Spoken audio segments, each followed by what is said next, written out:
பூமியிலிருந்து பார்க்க முடியாத பக்கத்தில் இருக்கின்ற மாதிரிகளை சீனா திட்டமிட்டபடி தன் ஒரு செயற்திட்டத்தின் மூலம் பூமிக்கு கொண்டு வந்திருக்கின்றது. குழி தோண்டி அதிலிருந்து சுமார் 2 கிலோ மாதிரிகளை எடுத்து அதனை ஒரு கலம் மூலம் மீண்டும் பூமி பாதைக்கு கொண்டு வந்து அதனை தாங்கள் திட்டமிட்டபடி இறக்கி அதில் வெற்றி கண்டிருக்கின்றார்கள். நிலவின் தெரியாத பக்கத்திற்கு முதல் சென்ற நாடு என்ற பெருமையை சீனா பெற்றிருக்கின்றது. குறிப்பிட்ட மிகவும் அடைப்புக்கு உட்படுத்தப்பட்ட காற்று புகாத அங்குள்ள வெப்பநிலையை தாங்கக்கூடிய ஒரு ஆய்வுகூடம் மாதிரியான ஒரு செயற்பாட்டில் இருந்து அவர்கள் செயற்படலாம். அமெரிக்கா குறிப்பிடுகின்ற காரணமாக இருக்கும் வயது மூப்பு, அதாவது அவர்கள் எதிர்பார்த்த காலத்தை விட கூட செல்வது, மறு காரணமாக இருக்கும் ரஷ்யாவின் பின்வாங்க. உங்களுக்கு தெரிந்தவரோ நீங்களோ விபத்தில் காயமடைந்தால், ஸ்லிப் அண்ட் ஃபால் அல்லது லாங் டேர்ம் டிசபிலிட்டிக்கு செல்ல வேண்டியதாக இருந்தால் 25 வருடங்களுக்கு மேற்பட்ட அனுபவம் வாய்ந்த பிராங்க்லின் லா ஃபர்ம் ரவி நடராஜாவை அழையுங்கள். பாதிப்பான சூழ்நிலையில் தகுந்த ஆலோசனைகளை வழங்கி கூடிய கொடுப்பனவுகளை பெற்றுக் கொடுக்கும் நம்பகமான சட்ட சேவைகளுக்கும் இலவச ஆலோசனைகளுக்கும் ரவி நடராஜா 416-245-6555 416-245-6555 ரவி நடராஜா. வழக்கமாக அரசியல் ரீதியான விடயங்களை பேசியிருக்கிறோம், சமூக ரீதியான அதிர்வுகளை நாங்கள் பேசியிருக்கிறோம். ஆனால் இந்த முறை கொஞ்சம் வித்தியாசமாக அண்மையிலே பலரினுடைய பேசு பொருளாக மாறி இருக்கிற ஒரு விஞ்ஞான ரீதியான உரையாடல் நிகழ்த்தி இருக்கும் சமூக ரீதியான தாக்கம் குறித்து பேச காத்திருக்கிறோம். அது பற்றி பேசுவதற்காக நாங்கள் அரசியல் ஆய்வாளர் திரு சுரேஷ் தர்மா அவர்களை இணைத்துக் கொள்ள போகிறோம். இதுதான் விடயம். சீனா அண்மையிலே விண்வெளித்துறையிலே ஒரு மிகப்பெரிய சாதனையை நிகழ்த்தி இருக்கிறது. பூமியில இருந்து பார்க்க முடியாத நிலவினுடைய இருண்ட பக்கங்களில் இருளடைந்த பக்கங்கள்ல தன்னுடைய விண்கலத்தை செலுத்தி அங்கே இருக்கும் விடயங்களை படம் பிடித்தது மாத்திரமல்லாமல் அங்கிருந்து நிலவினுடைய மாதிரி துகள்களையும் பூமிக்கு எடுத்து வந்திருக்கிறது. இது வானியல் ரீதியாக மிகப்பெரிய ஒரு மைல்கல். அந்த சாதனையை மிக நீண்ட காலத்துக்கு பிறகு சீனா இன்றைக்கு தனக்கு உரிமையாக்கி இருக்கிறது என்பது உலகிலும் பலரானாலே வியந்து பேசப்படக்கூடிய ஒரு விடயமாக மாறியிருக்கிறது. அது பல்வேறு விதமான சமூக அதிர்வலைகளையும் ஏற்படுத்தி இருக்கிறது. இது குறித்த விவரங்களை நாங்கள் மேலதிகமாக கேட்டு திரு சுரேஷ் தர்மாவிடம் தெரிந்து கொள்ள போகிறோம். வணக்கம் சுரேஷ் தர்மா. வணக்கம் பிரியா. வணக்கம் நேயர்களே. எப்படி இருக்கிறீர்கள்? நலம் நலம். நீங்களும் நலம்? மகிழ்ச்சி. நிச்சயமாக மிக மகிழ்ச்சி உங்களை நிகழ்ச்சியில இணைத்துக் கொள்வது. ஏற்கனவே நான் குறிப்பிட்டது போல சீனா நிலவினுடைய 2 பக்கங்கள்ல தன்னுடைய விண்கலத்தை செலுத்தி அங்கிருந்து நிலவின் மாதிரிகளை எடுத்து வந்திருக்கிறது பூமிக்கு. இதை நீங்கள் எப்படி பார்க்கிறீர்கள்? இது எப்படிப்பட்ட அதிர்வலைகளை சமூகத்திலே நிகழ்த்து போகிறது என்று நீங்கள் நினைக்கிறீர்கள்? ஆமாம், இந்த விண்வெளி பயண ஓட்டத்தில் அமெரிக்கா, ரஷ்யா ஆகிய நாடுகள் தான் கடந்த தசாப்தங்களில் அல்லது 20ஆம் நூற்றாண்டு காலத்தில் பிரபல்யமாக இருந்தாலும் அதன் பிறகான காலத்தில் இந்தியா, ஜப்பான், சீனா போன்ற நாடுகள் அந்த துறையில் ஆதிக்கம் செலுத்துவதை நாங்கள் அவதானிக்கக்கூடியதாக இருந்தது. இதற்கான உதாரணமாக நாங்கள் சந்திராயனை கூட எடுக்கலாம். சந்திராயன் என்பது கூட ஒரு புரட்சியான நிலைமையாக இருந்தால் கூட இப்பொழுது நடந்திருக்கின்ற சாதனை என்பது நிலவில், அதாவது பூமியிலிருந்து பார்க்க முடியாத பக்கத்தில் இருக்கின்ற மாதிரிகளை சீனா திட்டமிட்டபடி தன் ஒரு செயற்திட்டத்தின் மூலம் பூமிக்கு கொண்டு வந்திருக்கின்றது.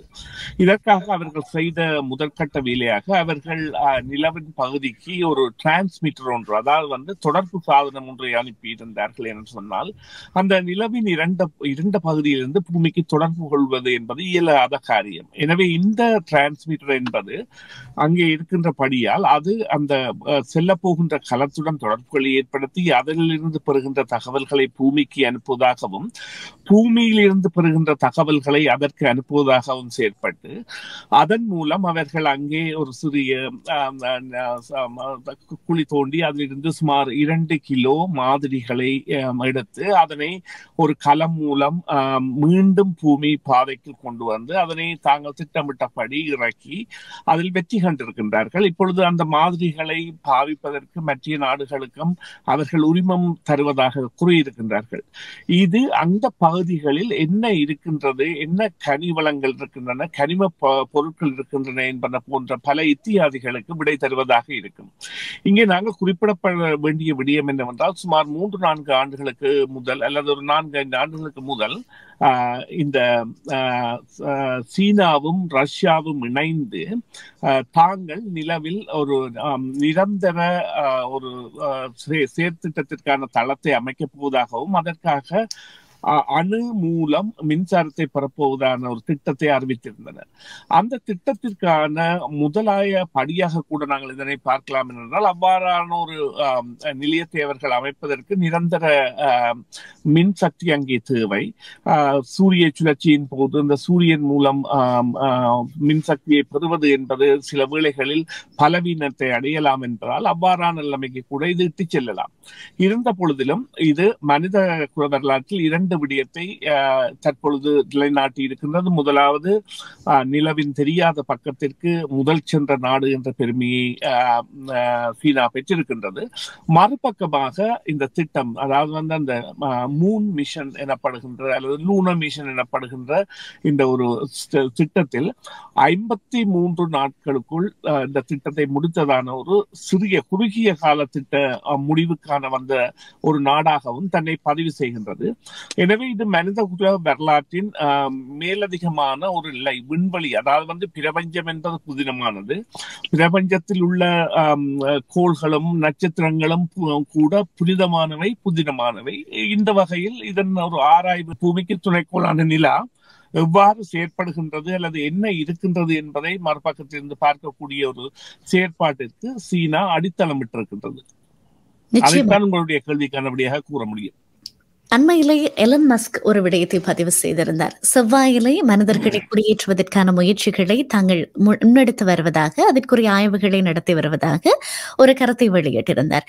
ஆக இப்பொழுது நிலவினுடைய மற்றவர்கள் பார்க்காத ஒரு இருட்டான பக்கத்திலே சீனா தன்னுடைய விண்கலத்தை தரையிறக்கி இருப்பதும் அங்கிருந்து மாதிரிகளை கொண்டு வந்திருப்பதும் என்ன வகையான அனுகூலங்களை பூமிக்கு கொடுக்க போகிறது? நிலவினுடைய இந்த பக்கம் கண்டுபிடிக்கப்பட்டது. ஒருவேளை எலன் மஸ்க் சொன்னது போல சீனாவும் எதிர்காலத்திலே நிலவிலே மனிதர்களை குடியேற்றுவதற்கான ஏதேனும் முன்னெடுப்புகளை எடுக்க வாய்ப்புகள் இருக்கிறதா?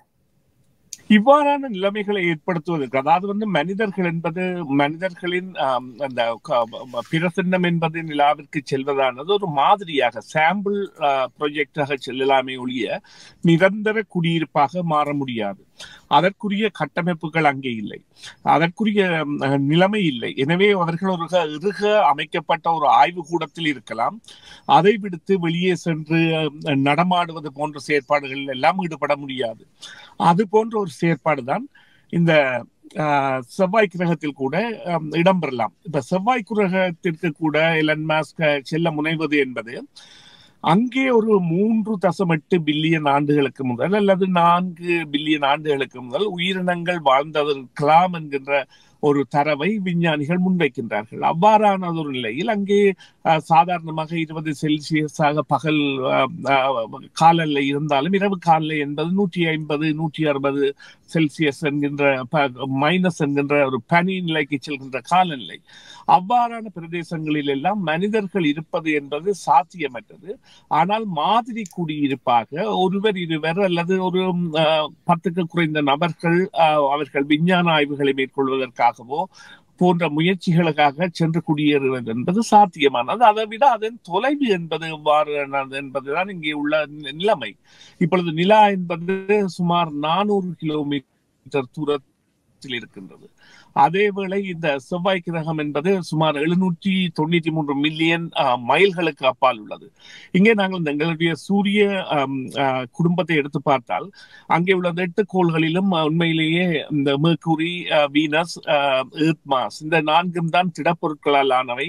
எனவே இவற்றின் பயன்பாடுகளைத்தான் இந்த மனிதர்கள் வாழ்கின்ற இந்த பூமி பந்திலிருந்து நாங்கள் பார்த்து கொண்டிருக்கின்றோம் அல்லது அதை குறித்து ஆராய்ந்து கொண்டிருக்கின்றோம். அதை விட இந்த இந்த வாயுக்களாலும் அல்லது பனிகை திரவங்களாலுமான ஜூபிட்டர் மற்றும் சட்டர்ன், யுரேனியம், நெப்டியூன் போன்றவை எல்லாம் எங்களுடைய அந்த அக்கறைக்கு அதீதமாக ஈடுபடவில்லை அல்ல அதீதமாக வரவில்லை. இதேவேளை அந்த ரினியூபிள் எனர்ஜி என்கின்ற, அதாவது எரிபொருட்களின் பாவனைகள் அல்லது குறைந்தால் அந்த கிரகங்களிலிருந்து கொண்டு வருவதற்கான ஒரு தளமாக அல்லது அங்கே இருக்கின்ற அதிபெருமதி மிக்க கனிமங்களை கொண்டு வருவதற்கான ஒரு முயற்சியாக இந்த முயற்சிகள் எடுப்படலாம். அதாவது இந்த ஸ்பேஸ் எக்ஸ் எனப்படுகின்ற எலன் மாஸ்க் அவர்கள் ஒரு லாப நோக்கமான திட்டத்தை கொண்டவர் என்று நாடுகளை விட முன்னேறி இந்த விண்வெளித்துறையில் தனது முதலீட்டின் மூலம் சாதித்து நிற்கின்றனர். எனவே அவர்களுடைய பயணம் என்பது நிச்சயமாக மனிதர்களை குடியேற்றுவதற்காக இருக்காது. அங்கே உள்ள கனிம பொருட்கள் அல்லது இப்பொழுது பார்த்தீர்களானால்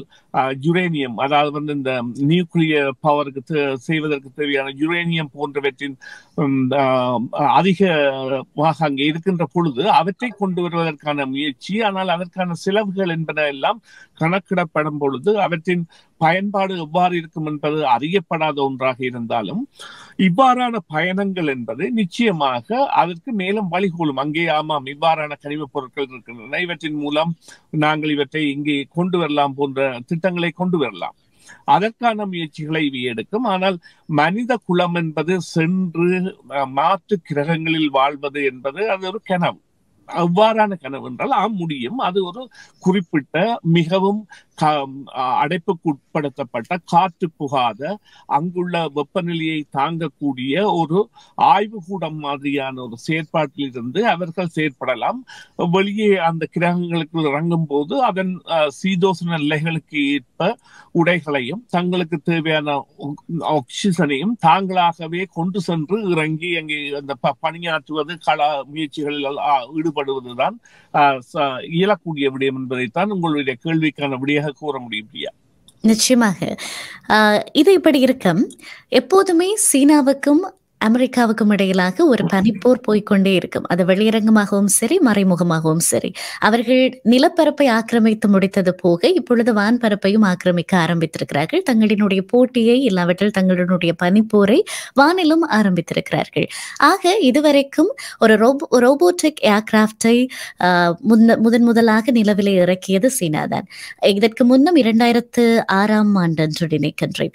அந்த காலப்பகுதியிலே அமெரிக்கா அதற்கான முயற்சியை செய்திருந்தது. ஆனால் செய்திருந்தாலும் ஒரு சொற்ப வேளையிலே அதனுடைய ஃபியூவல் லீக் காரணமாக அது செயலிழந்து போனதை விண்வெளி மையம் உறுதிப்படுத்தி இருந்தது. ஆக இது ஒரு ரேஸ், இது ஒரு ஓட்டப்பந்தயம், இருவருக்குமான ஒரு ஓட்டப்பந்தயம். ஆக தன்னுடைய இலக்கினை 2026ஆம் ஆண்டுக்குள் நிறைவு செய்வேன் என ஏற்கனவே அமெரிக்கா சொல்லியிருந்தது. ஆனால் சீனா இப்பொழுது தன்னுடைய இலக்கை 2030ஆம் ஆண்டுக்குள் நிறைவு செய்வதற்கு முயற்சித்துக் கொண்டிருக்கிறது.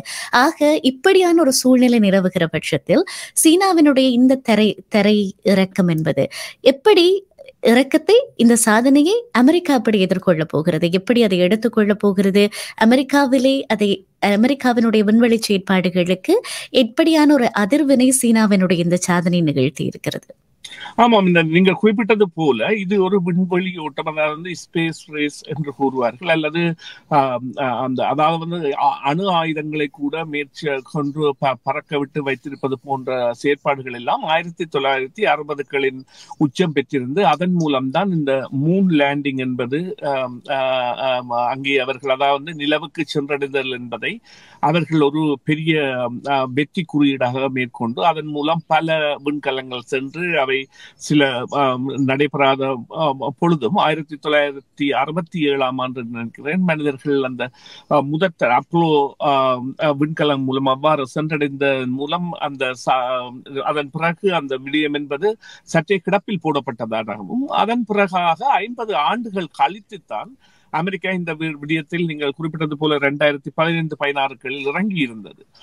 17ஆம் ஆண்டு அந்த அளவில் இறங்கி அதன் மூலம் அந்த அவர்களுடைய நடவடிக்கை என்பது வெற்றி பெறாத பொழுதும் அவர்களுடைய திட்டங்கள் என்பன பாரியன. இப்பொழுது நீங்கள் பார்த்தீர்களானால் விண்வெளியில் இப்பொழுது இன்டர்நேஷனல் ஸ்பேஸ் சென்டர் என்று அதாவது விண்வெளி ஆய்வு மையம் அல்லது விண்வெளி அது ஒரு பெரிய ஒரு உதைபந்தாட்ட மைதானத்தை விட பெரிய அளவிலான அல்லது மனித குல வரலாற்றிலேயே வரலாற்றிலேயே மிகவும் முக்கியமான மைல்கல் சாதனையாக, இதற்கு முதல் இந்த ஸ்கை லேப் மற்றும் வேறு வேறு பெயர்களில் சில நாடுகள் தங்களுக்கான ஒரு சிறிய பரிசோதனை கூடங்களை வைத்திருந்தாலும் இன்று சர்வதேசமே சென்று பணியாற்றக்கூடியதான ஒரு பெரிய நிலைப்பாட்டு நிலையத்தை வைத்திருக்கின்ற ஒரு தன்மையில் அனைத்துலக வந்திருந்தாலும் இவ்வாறான தங்களுடைய அறிவு புலத்தை பயன்படுத்துகின்ற வேலை ஓட்டங்களில் அது அமெரிக்கா சீனா மாத்திரமல்ல, இனி ஏனைய நாடுகளும், இந்தியாவை நாங்கள் வல்லரசு என்று கூறினால் கூட மறுபக்கமாக அதற்கு இன்னொரு பக்கம் இருக்கின்றது. ஒரு மதம் சார்ந்து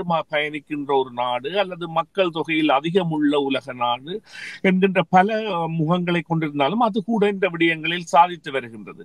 எனவே இவர்களுடைய தேடுதல் என்பது மனித குலத்திற்கு நன்மை பயப்பதற்காக பயன்படுத்தப்படும் பொழுது வரவேற்கப்பட வேண்டும். ஆனால் மறுபக்கமாக இவர்களுடைய தேடுதல்களின் முக்கிய நோக்கம் கூட தங்களை பாதுகாப்பதாக இருக்கின்றது. தாங்கள் எவ்வாறான நிலைப்பாடுகளை அதாவது இந்த விண்வெளியில் இருந்து செயற்படுத்தலாம் தங்கள் பாதுகாப்புக்கு என்பது கூட அவர்களது நிலைப்பாட்டில் இருக்கின்றது. எனவே இது ஒரு புரியாத ஒரு போர். ஒன்று, அவர்கள் மனித குலத்திற்கு நன்மை பயக்கின்றார்கள் என்பது உண்மையாக கூட இருந்தாலும் தங்களுடைய ஆதிக்கம் அங்கே இருக்க வேண்டும் என்பதை அவர்கள் நிச்சயமாக ஒரு குறியீடாக வைத்திருக்கின்றார்கள். அது நீங்க குறிப்பிட்டது போல உண்மையான ஒரு விடயம். உண்மையிலுமே இங்கே அரசர்கள் நிலத்திலே போர் புரிகிற போது என்ன செய்வார்கள், தங்களினுடைய ஒரு இடத்தை ஆக்கிரமித்து அந்த நிலத்தை தங்களுக்கு சொந்தமாக்கி அங்கே தங்களுடைய கொடியை ஏற்றுவார்கள். ஆனால் இப்பொழுது அது மாறி அரசுகள் தாங்கள் வல்லரசுகள் என்று காண்பிப்பதற்கு, தங்களுடைய வலிமையை நிரூபிப்பதற்கு பூமி தாண்டி வானிலை இடங்களை ஆக்கிரமித்து அந்த இடத்துல யார் தங்களின் முதல் கொடியை நாட்டுவது என்கிற போர் நடக்க ஆரம்பித்திருக்கிறது என்பதுதான் நிதர்சனமான உண்மை. நீங்கள் ஏற்கனவே குறிப்பிட்டது போல இப்படியான ஒரு சூழ்நிலையில் இன்டர்நேஷனல் ஸ்பேஸ் சென்டர் என்று சொல்லப்படுகிற சர்வதேச விண்வெளி நிலையத்தினுடைய நிலைப்பாடு இங்கே என்னவாக இருக்க போகிறது, அதனுடைய எதிர்கால திட்டங்கள் என்னவாக இருக்க போகிறது? இங்கே இது குறித்து இரண்டு விடயங்களை கூறலாம். இந்த இன்டர்நேஷனல் ஸ்பேஸ் சென்டர் என்பது பல புதிய தகவல்களை மனித குலத்திற்கும் நாடுகளுக்கும் வழங்கிய ஈடு இணையற்ற ஒரு தளமாக இருந்திருக்கின்றது. 1998 இது அமைக்க ஆரம்பிக்கப்பட்டு பல ஆண்டுகள் எடுத்து பல நாடுகளின் முயற்சியாக, அதாவது அமெரிக்காவும் ரஷ்யாவும் தான் இதன் முதல் முயற்சியாக இணைந்த இரு களங்களை இணைத்திருந்தன. அதன் பிறகு ஜப்பான், கனடா கூட பெரிய பங்கு வகித்திருந்தது. அந்த வெளி நடப்புகளுக்கும் அல்லது வெளி நடப்புகளுக்கு தேவையான உபகரணங்கள் அல்லது திருத்தவைகளுக்கான உபகரணங்களை கொடுப்பதற்காக ஒரு கையை கனடா என்று அதை கூடுவார்கள். ஒரு உறுப்பை, அதாவது அந்த இன்டர்நேஷனல் ஸ்பேஸ் சென்டரின் ஒரு முக்கியமான ஒரு உபகரண உறுப்பை கூட கனடா தான் செய்திருந்தது. அதுபோல பல பங்களிப்புகளின் மூலம் மேற்கொள்ளப்பட்ட இந்த ஆய்வு மையம் என்பது கடந்த 2 ஆண்டுகளுக்கு முதல் ஒரு சிக்கலை சந்தித்திருந்தது. உக்ரைனில் போர் ஆரம்பித்த பொழுது அமெரிக்கா ரஷ்யா மீது தடையை விதித்திருந்த பொழுது ரஷ்யா கூறியிருந்தது, நான் 2025 ஆண்டு இந்த திட்டத்தில் இருந்து விலகி விடுவேன் என்று. அவர்களுடைய ஆய்வு கூடம், அங்கே ஒரு பெரிய ஆய்வு கூடம், அந்த பகுதியாக இருக்கின்ற ஆய்வு கூடங்களில் அது ஒரு பெரிய ஆய்வு கூடம், அங்கிருந்து விலகி விடுவேன் என்கின்ற ஒரு அறிவிப்பை வெளியிட்டிருந்தது. ஏனென்றால் அமெரிக்கா ரஷ்யா மீதான பொருளாதார தடையை உக்ரைன் போர் ஆரம்பித்த பொழுது பிப்ரவரி மாதம் கடந்த ஆண்டு அறிவித்திருந்தது. இதன் காரணமாக இதன் எதிர்கால நிலைப்பாடு என்பது என்னவென்று தெரியாத ஒரு நிலை இருந்தாலும் இதற்கு மேலான ஒரு தேவை ஒன்று இருக்கின்றது. என்னென்றால் அங்கே உள்ள உபகரணங்களின் ஆயுள் காலம், அவை பாவனை காலம், அவற்றின் உறுதித்தன்மை என்பன எல்லாம் தற்பொழுது கேள்விக்குறியாகி வருகின்றன. என்று சொன்னால் ஒரு 15 ஆண்டுகள் பாவிக்கக்கூடியதாகவோ அல்லது 20 ஆண்டுகள் பாவிக்கக்கூடியதாகவோ இந்த விண்வெளியின், அதாவது எங்களில் இருந்து சுமார் 403 கிலோமீட்டர் உயரத்தில் அது பறந்து சென்று கொண்டிருக்கின்றது. 403 கிலோமீட்டர் தூரத்தில் பறந்து கொண்டிருக்கின்ற ஒரு ஆய்வு கூடத்திற்கு அங்குள்ள விண்வெளியின் அதாவது காலநிலைகள் போன்ற பல இத்தியாதிகள் காரணமாக அவற்றின் உபகரணங்கள் மற்றும் அவற்றின் உபகரணங்களின் பாவிப்பு தன்மைகள் மற்றும் அவற்றிற்கு ஏற்படக்கூடிய, அதாவது கேஸ் லீக் போன்றவை எல்லாம் சில வேளைகளில் பாரதூரமாக அமையக்கூடிய சந்தர்ப்பம் இருக்கின்றன. என்னவென்றால் இந்த உபகரணங்கள் அனைத்தும் எதிர்பார்த்த காலத்தை விட அதிகமாக பயன்பாடு தந்து கொண்டிருக்கின்றன.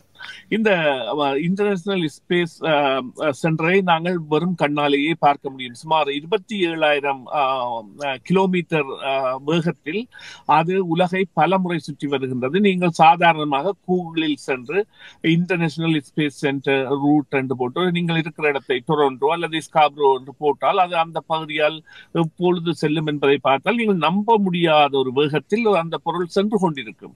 அதனுடைய நேரத்தை கூட அதில் அவர்கள் தருவார்கள். இந்த நேரத்தால் செல்லும், அந்த நேரம் உங்களுக்கு முகில் கூட்டம் இல்லாத ஒரு பகலாகவோ அல்லது ஒரு நிலவுள்ள ஒரு இரவாகவோ இருந்தால் அதனை பார்ப்பது என்பது மிகவும் சுலபமானது. அது கூட இந்த சாதாரணமாக இந்த கோடை காலத்தில் கொட்டேஜ் பகுதிகளுக்கு செல்பவர்கள் அங்கே உள்ள இடங்களில் இருந்து பார்ப்பது மிகவும் தெளிவாக தெரியும். அதற்கான காரணம் என்னவென்று சொன்னால், நகரங்களில் எல்லாம் மின் விளக்குகள் சில வேளைகளில் பாதிப்புகளை ஏற்படுத்தும். இவ்வாறாக இருக்கின்ற இதன் செயற்பாடு என்பது நிச்சயமாக முடிவுக்கு வரப்போகின்றது. அதற்குரிய திட்டத்தை கூட ஸ்பேஸ் எக்ஸ் என்கின்ற நிறுவனத்திடம் நாசா ஒப்படைப்பதற்கான முயற்சிகளில் ஈடுபட்டு அது கூட வெற்றி பெற்று, அதாவது அவற்றை